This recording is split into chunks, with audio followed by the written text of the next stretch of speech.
We took over from the NDC in 2016 with a growth rate of 3.4%. 3.4% against 5.7%. And if you come to the projection for 2025, that is really disturbing and disappointing. An economy that was broken, recording 5.7%, and a reset economy, as we are being told, is projected to grow at 4%. How can we say that this reset economy will be better than the economy that President Mahama said was criminally mismanaged and which grew at 5.7%?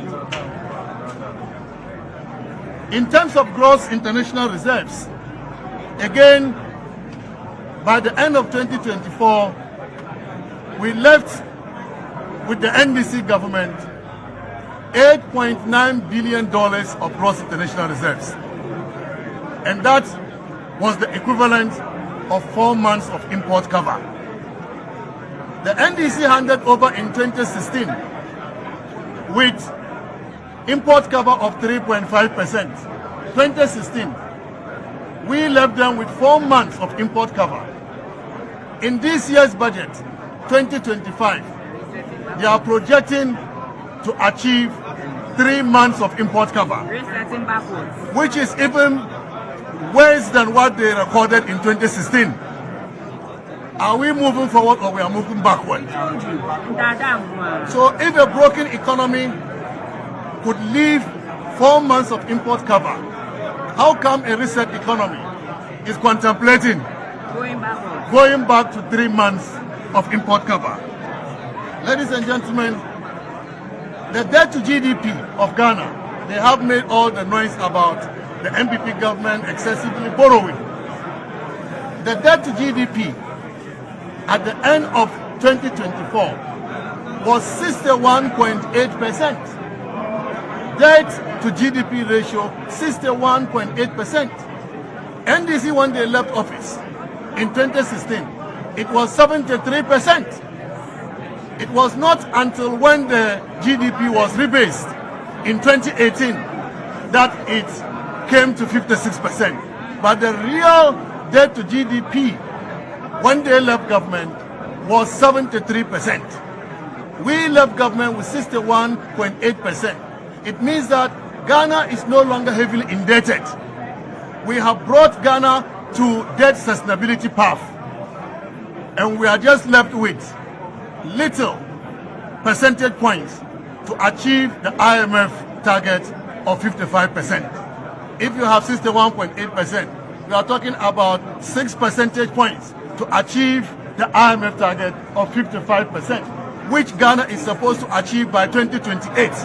But ladies and gentlemen, as of 2024, we already have achieved 61.8%. This economy, they said, was a broken economy, ended with a debt to GDP ratio of 61.8%. We have left with the NDC just 6 percentage points to achieve the 55%. But looking at the way they've started borrowing, I am worried. I am worried if they will not jeopardize the achievement, the gains that we have handed over to them. Trade balances have been confirmed today to be in surpluses. Trade balance is in surplus. The current account balance is in surplus. This cannot be a broken economy. The fiscal data was what the minister tried to use to misinform Ghanaians about the economy we handed over to them. The minister was quoting a fiscal deficit on commitment basis of about 8.3% and primary balance of about 3.7% deficit. Ladies and gentlemen, these are cooked figures. These are cooked figures. They have manipulated the data, and we know how they did it. They created a new line called unreleased claims, amounting to 49 billion Ghana cedis. And that is what they have put in the fiscal data to manipulate it to the levels of deficit they are complaining about. But I can tell you we left a surplus primary balance. When we interrogate the data, every Ghanaian will know that we left a primary balance of a surplus of 0.7% on commitment basis. Ladies and gentlemen, they're talking about IMF, that we have breached the IMF program. I am so shocked that a Minister of Finance will be announcing the breach of the IMF program even before the IMF conducts the review. IMF is conducting the review in April. The Minister for Finance is already giving a judgment that we have breached the IMF program. This has never happened in the history of this country, that a minister will be happy for his country to breach when the IMF has not said so. And that should tell the Ghanaian the lamentation and the misinformation they are carrying out to the world. When a country breaches the IMF program, it has serious implications for attracting investment into the country. This Minister for Finance is appealing to investors to come to Ghana, and the same minister is telling them that the economy is bad when the evidence doesn't support what he said. Is he attracting investment, or he is driving away investment? This is not the way to govern a country.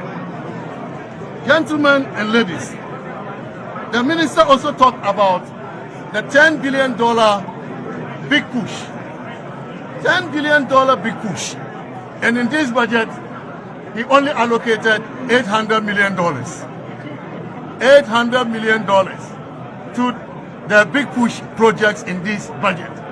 When they want to spend $10 billion, assuming they even average $1 billion, they increase it to $1 billion average a year, they will not even be reaching $5 billion by the end of their term. So the jobs they are promising Ghanaians, they are Sakawa jobs. The jobs will not come. They are already failing in their promise as far as the big push is concerned. Ladies and gentlemen, they talked about the 24-hour economy. 24-hour economy is supposed to incentivize industry to grow the economy. We left government with industry performing 7%. But if you look at the average industry performance from this year, 2025, to 2028, by the time they leave government, it is only 5%. Average industry growth, 5% for the next 4 years. When the MPP recorded 7% in 2024. So the 24-hour economy is another Sakawa. The jobs they are promising will not happen. The budget did not address the cost of living issues. Cost of living issues haven't been addressed. Transport fares continue to increase. The budget did not address how they are going to ensure that petroleum product prices do not increase. And once petroleum product prices continue to increase, transport fares will continue to increase.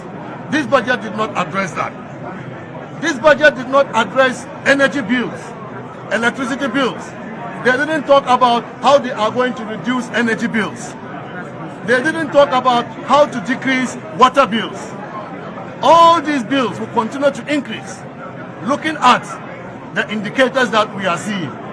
And we thought that having campaigned on cost of living crisis and came to power with the support of the Ghanaian people, the least the government could do was to present a budget that will address the cost of living crisis in terms of transport fares, in terms of petroleum product prices, in terms of energy bills.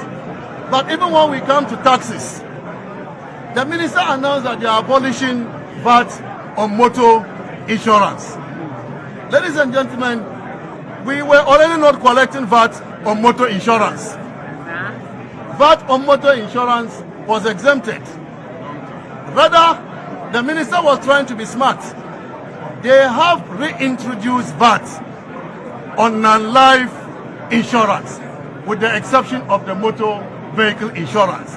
So all other insurance, given that the penetration of the insurance industry is just 1.1%, we are so shocked that the minister will reintroduce VAT on non-life insurance, except motor vehicle insurance. So let us not rejoice over the removal of these taxes, which we expected. What we did not expect was the reintroduction of VAT on insurance. They've also increased the growth and sustainability levy from 1% to 3% for the mining sector and extended the sunset period from 2025 to 2028. When you heard the minister talking about growth, he said that the growth was influenced by the extractives. That's a lie. And so, how can you tax a sector which is giving you growth? The sector that is giving you growth is the sector you want to go and tax. This is not good for industry. This is not good for economic growth. And this is not good for the development of our people. Ladies and gentlemen, betting tax that they said they have abolished. We never collected betting tax. We never implement the betting tax. So to come and tell Ghanaians that you have abolished something that was not implemented is to deceive the people of Ghana. My brothers and sisters, they are talking also about gold board. It's important I address this. The gold board, as you heard the minister talk about, is to be financed from the budget. The minister is allocating $279 million to the gold board. We have never funded the gold purchase program or gold for oil program from the budget. It's never happened. And so to fund the gold board from the budget, in our view, is just to put in money to be benefited by NDC cronies.